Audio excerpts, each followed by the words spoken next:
Hello friends, good morning. आज हम कक्षा 3 विषय गणित में चैप्टर नंबर 4 क्या है लंबा क्या है छोटा उसका अगला पार्ट यानी पार्ट 3 देखेंगे और ये अंतिम पार्ट होगा हमारा। तो देखिए, वीडियो शुरू करते हैं हम। मीटर कितना होगा? तो ये तो आपको पता ही है कि 1 मीटर बराबर 100 सेंटीमीटर होता है। यहाँ पर आपको दिया गया है 1 मीटर बराबर 100 सेंटीमीटर।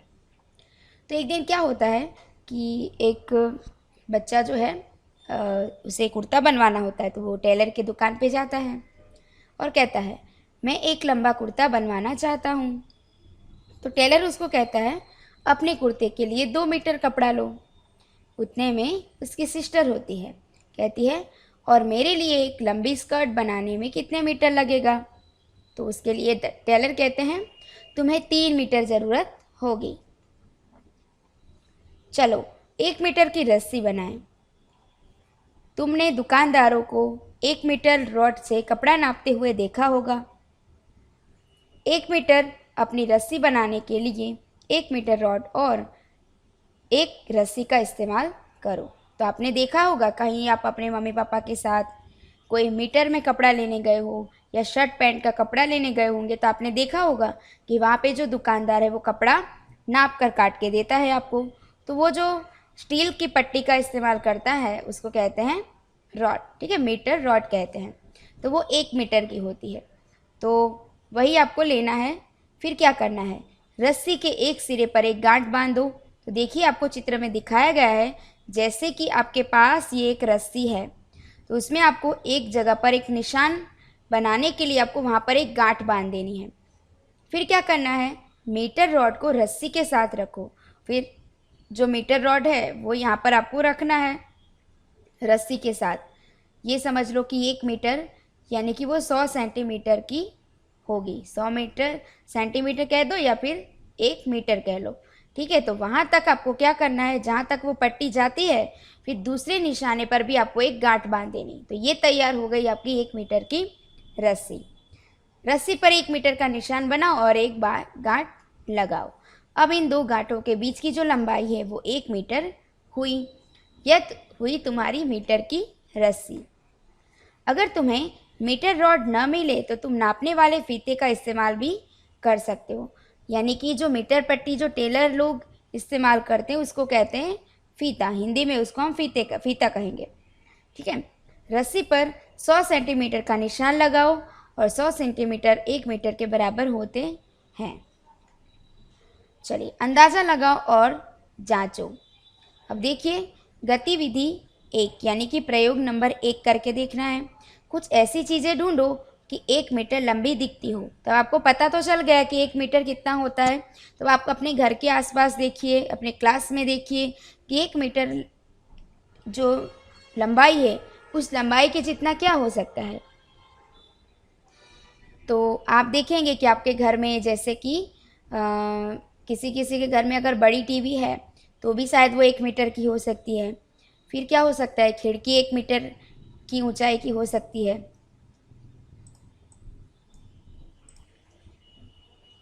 खिड़की, फिर और क्या हो सकता है।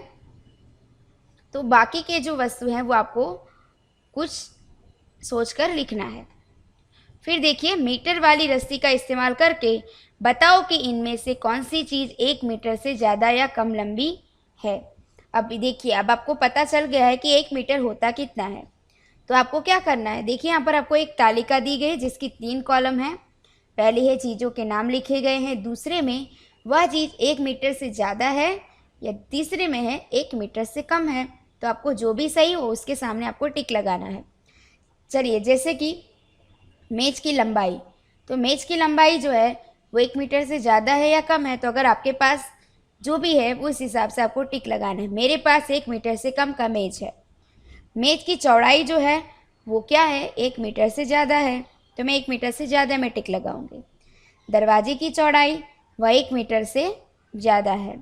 दरवाजे की लंबाई वो भी 1 मीटर से ज़्यादा है। तो ऐसी वस्तु आपको क्या करना है, यहाँ पर अपने घर के अनुसार आपको टिक लगाना है। चलिए उसी तरीके से गतिविधि 2 प्रयोग 2 देखिए। कक्षा 3 के कुछ बच्चों ने 1 मीटर का निशान अपनी कक्षा की दीवार पे बनाया है। आपके जैसे बच्चे होंगे जिन्होंने अपनी दीवार के ऊपर तीसरी कक्षा के बच्चे हैं जो 1 मीटर का निशान उन्होंने लगा के रखा है। तुम भी अपनी कक्षा के दीवार पर 1 मीटर का निशान बना सकते हो। ये आपने काम कर लिया। अब इसी नाप के अनुसार आपको आगे की तालिका कंप्लीट करनी है। चलिए तो देखते हैं। अब अपने दोस्तों की लंबाइयों का एक चार्ट बनाओ। अब अपने दोस्तों की लंबाई नापनी है और देखना है। फिर देखिए, सेंटीमीटर को नापने के लिए तुम अपने छोटे स्केल का इस्तेमाल भी कर सकते हो। अब देखिए, जिन जिन दोस्तों के आपने लंबाई नापी है उनके नाम लिखते हैं। जैसे कि यहाँ पे लिखा है शंभू, मैं लिखती हूँ सुरेखा, नयन, मीना और लायरा। ठीक है, चलिए अब शंभू जो है वह 1 मीटर से लंबा है, तो यहाँ पे लिखा है लंबा। ठीक है, लेकिन कितना लंबा है? 4 सेंटीमीटर। तो बच्चों आप मुझे बता सकते हैं कि यहाँ पर जो शंभू है उसकी लंबाई कितने सेंटीमीटर हो सकती है? तो हम यहाँ लिख सकते हैं 104 सेंटीमीटर। तभी तो 100 सेंटीमीटर 1 मीटर हुआ और 4 उसकी मीटर लंबी ज़्यादा है। चलिए, सुरेखा जो है वो है 120 सेंटीमीटर लंबी है।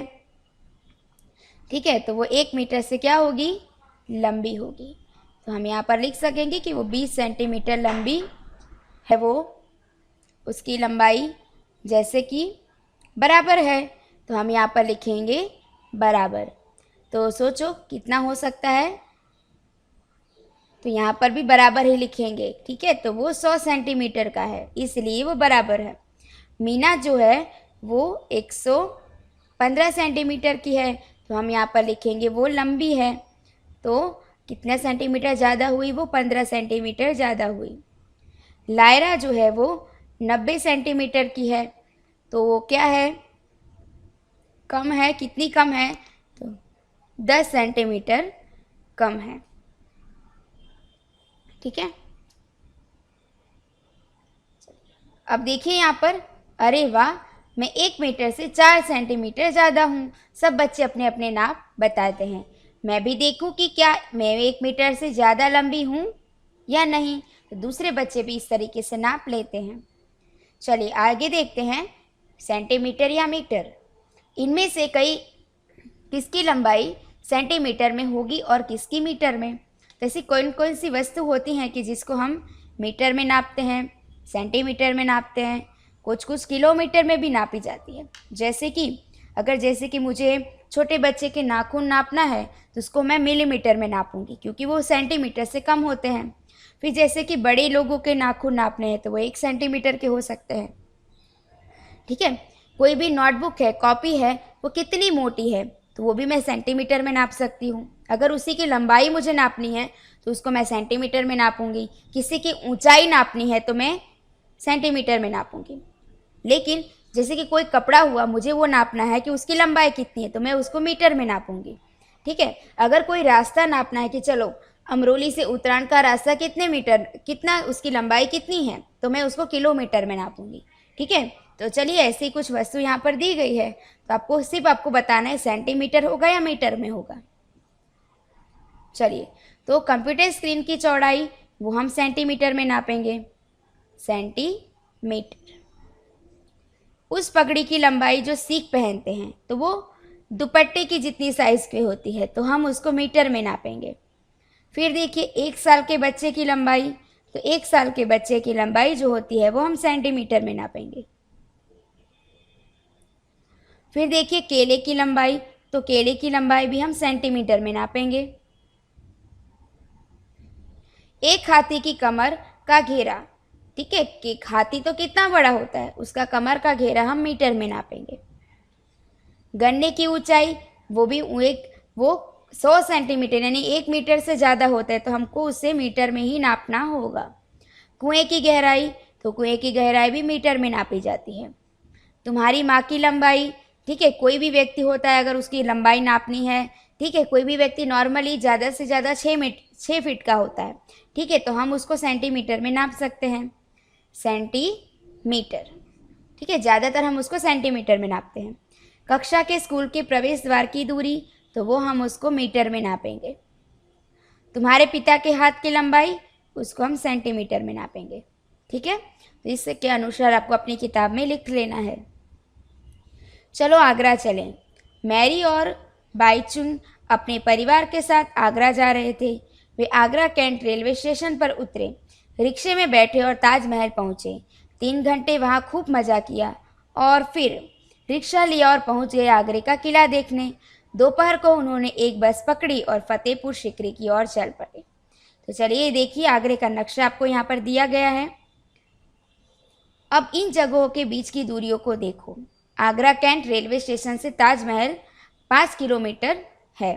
तो ये रहा रेलवे स्टेशन जिससे ताजमहल है 5 किलोमीटर। फिर देखिए, ताजमहल से आगरा का किला 2 किलोमीटर है। यहाँ ताजमहल से आगरा का किला 2 किलोमीटर है। आगरा का किला से फतेहपुर सिकरी 40 किलोमीटर। यहाँ से फतेहपुर सिकरी 40 किलोमीटर दूर है। अब नक्शे को देखकर पता लगाओ कि रेलवे स्टेशन से ज़्यादा दूर क्या है, ताजमहल या फतेहपुर सिकरी। तो फतेहपुर सिकरी दूर है। ये जो निशान बना हुआ है, यह निशान रेल पटरी के लिए है। कौन सी जगह रेल पटरी के सबसे पास है? तो आपको 2 जगह दी गई है, बाबरपुर जंगल या ताज जंगल। तो देखते हैं, ये रहा बाबरपुर जंगल ज़्यादा पास है, तो हम बाबरपुर जंगल पे टिक लगाएंगे। आगरा का किला या ताजमहल, दोनों में से कौन नज़दीक में है? तो आगरा का किला इस पटरी से ज़्यादा नज़दीक है। ठीक है, तो हम आगरा का किला टिक लगाएंगे। फिर देखिए, यमुना नदी के ज़्यादा नज़दीक क्या है, ताजमहल या रेलवे स्टेशन? तो देखिए, यमुना नदी के पास में है ताजमहल, तो हम ताजमहल पे टिक करेंगे। सही लंबाई से मिलाओ। अनुमान लगाओ कि इनमें से कौन सी चीज़ किस लंबाई के साथ सही बैठती है। लाइन खींचकर मिलान करो। चलो, जैसे कि यहाँ पर केचुए की लंबाई है, तो आपके घर के आसपास बारिश के मौसम में जो केचुए दिखाई देते हैं उनकी बात की गई है। एक बच्चे की लंबाई, उंगली के नाखून की चौड़ाई, साड़ी की लंबाई और घर से स्कूल की दूरी। अब सामने देखिए, मैंने आपको नाप दिए गए हैं। तो देखिए, इसमें सबसे कम नाप किसका है? ठीक है, उंगली के नाखून की। तो इसमें नाप जो दिया गया है वो किसमें, कौन सा नाप सबसे कम है? तो यहाँ पर आप देख सकते हैं 1 सेंटीमीटर सबसे कम है। तो उंगली का जो नाखून होगा वो 1 सेंटीमीटर है। फिर दूसरा, उससे बड़ा क्या हो सकता है? तो एक केंचुए की लंबाई, तो आपको दिया गया है 10 सेंटीमीटर जो केंचुए की लंबाई हो सकती है। एक बच्चे की लंबाई कितनी हो सकती है? 1 मीटर की हो सकती है। ठीक है, फिर देखिए साड़ी की लंबाई, तो साड़ी की लंबाई हो सकती है 5 मीटर। घर से स्कूल की दूरी, तो रास्ता है तो किलोमीटर में नापेंगे, तो ये रहा 2 किलोमीटर जो घर से स्कूल की दूरी दर्शाता है। फिर देखिए आगे, किसकी पूंछ सबसे बड़ी? तो देखिए, आपको कुछ जानवर यहाँ पर दिए गए हैं, उनको देखेंगे। इस तस्वीर में दिखाए गए जानवरों के बीच एक मुकाबला हुआ। तय किया गया कि इस जानवर की पूंछ सबसे लंबी होगी, उसे इनाम मिलेगा। अब तुम्हें क्या लगता है कि इनमें से पहला इनाम किसको मिलेगा और दूसरा किसको? ज़रा अंदाज़ा लगाओ कि जो पूंछ सबसे लंबी है उसकी लंबाई क्या होगी। तो देखिए, यहाँ पर आपको कुछ जानवर दिए गए हैं, उनकी पूंछ हमें पता करनी कि किसकी पूंछ लंबी है। तो नॉर्मली यहाँ पर हम कह सकते हैं कि गाय जो है उसकी लंबाई सबसे ज़्यादा है, उसकी पूंछ की लंबाई, तो उसको ही पहला नंबर मिलेगा। दूसरा आता है बंदर भाई, तो बंदर भाई को दूसरा नंबर मिलेगा। ठीक है, चलिए तो अंदाज़ा लगाइए कि जो गाय है उसकी पूंछ की लंबाई कितने मीटर हो सकती है। तो शायद जो गाय है उसकी लंबाई 1 से लेकर 1.5 मीटर तक हो सकती है, और बंदर है उसकी पूंछ की लंबाई 1 मीटर तक हो सकती है। ठीक है, तो बच्चों यहाँ पर हमारा जो चौथा चैप्टर है इसी के साथ संपूर्ण होता है। अगले पार्ट में फिर मिलेंगे, तब तक के लिए धन्यवाद।